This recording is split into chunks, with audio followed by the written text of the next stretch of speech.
created, made, formed. Isaiah 60, verses 1 to 3.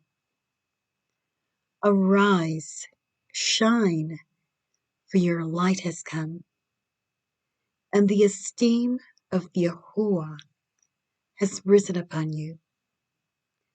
For behold, darkness shall cover the earth, and thick darkness the peoples. But Yahuwah will arise upon you, and his esteem will be seen upon you. And nations shall come to your light, and kings to the brightness of your rising. Now, in the year 2021, we don't have to use our imaginations to know what darkness looks like. We don't have to look into Strong's Concordance to see the meaning of darkness covering the earth and thick darkness covering the people. We only need to look around and observe the absence of the light of the word of Yahuwah made operative in the hearts and lives of the people of the world, which describes a life that is not being lived in submission to the lordship of the word of the Almighty. And when mankind does what is good in his own eyes, the result is thick darkness, such as hatred, jealousy, greed, self-centeredness, and a world system built on the occult being used to further selfish ambition and hatred for the Most High and for his people. 1 John chapter 2, verse 16. For all that is in the world, the lust of the flesh, and the lust of the eyes, and the pride of life, is not of the Father, but it is of the world. Galatians 5, verses 19 to 21. Now, the works of the flesh are evident: sexual immorality, impurity, sensuality, idolatry, sorcery, enmity, strife, jealousy, fits of anger, rivalries, dissensions, divisions, envy, drunkenness, orgies, and things like these. I warn you, as I warned you before, that those who do such things will not inherit the kingdom of Elohim. Just like this tree, the Most High calls us out of darkness into the marvelous light of the kingdom of his dear Son, our Messiah, whose name in the Hebrew tongue is Yahusha. Now, what is different about the way that this beautiful golden tree comes out of darkness and the way we as believers in the good news of the kingdom come out of the darkness of the bondage to sinful flesh, well, the difference is something that's called process.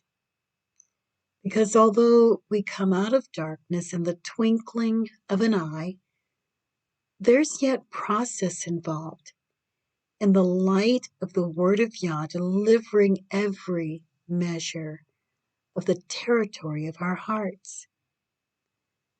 And we see this truth illustrated for us time and again in Scripture. Just think, Yahuwah had no problem at all in calling the Hebrews out of the darkness of Egypt. He split the Red Sea, and approximately 2 million Hebrews, along with those who sojourned with them, all crossed over on dry land. No problem. In the twinkling of an eye, the wind and the waves obeyed the word of the Most High that came out of the mouth of Moses, and the Hebrews were delivered out of Egypt. In much the same way, at the Most High's word of deliverance, as it's spoken through one of his servants who have been called to declare the good news of our deliverance, and the veil of the temple of our soul is torn from top to bottom, therefore allowing us to come out of the bondage to sin and come in so as to boldly approach his throne of grace, his throne of unmerited favor. And this change to our nature, it happens to us in the twinkling of an eye, in an instant. On the other hand, getting the darkness of Egypt out of the Hebrews, well, that was another story. That was a matter of process, cleansing from religious sin, cleansing from generational sin, and all manner of sin.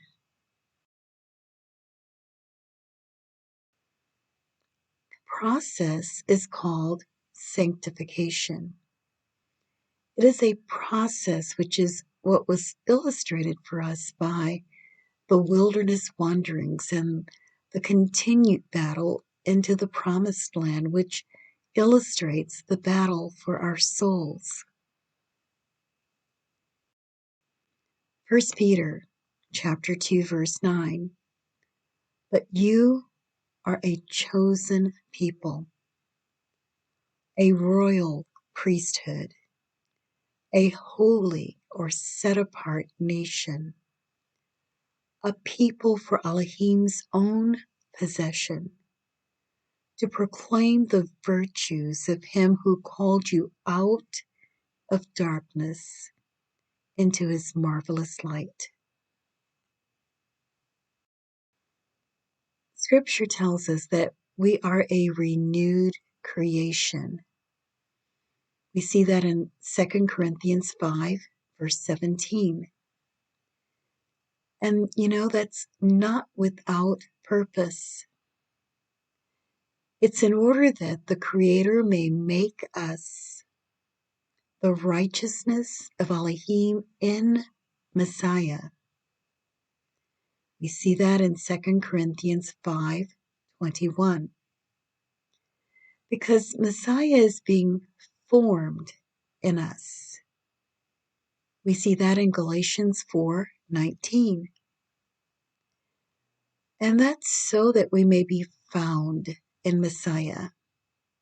We see that in Acts 17, verse 28. And we're going to talk a little bit about what all of that really means. So I thank you for joining me in this brief study of these three words: created, made, and formed. And in the next several parts to this study, what we're going to be looking at is a brief study of what actually was from the beginning. Salvation was established in a purpose, a plan, and a process.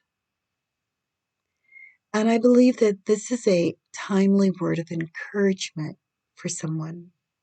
Because oftentimes we tend to think of salvation as an event. And we focus on saying, well, I've been saved for X number of years.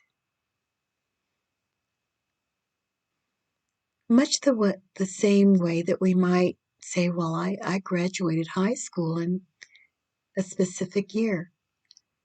And so now that makes me a high school graduate with all of the skills and abilities of a high school graduate. But don't forget that at the event called graduation, there's a ceremony marking that event, and it is called a commencement exercise. The word commencement means a beginning or start.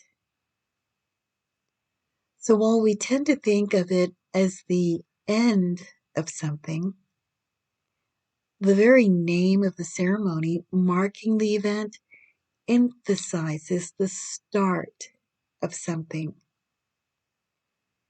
And so it is with our being called out of darkness and born again.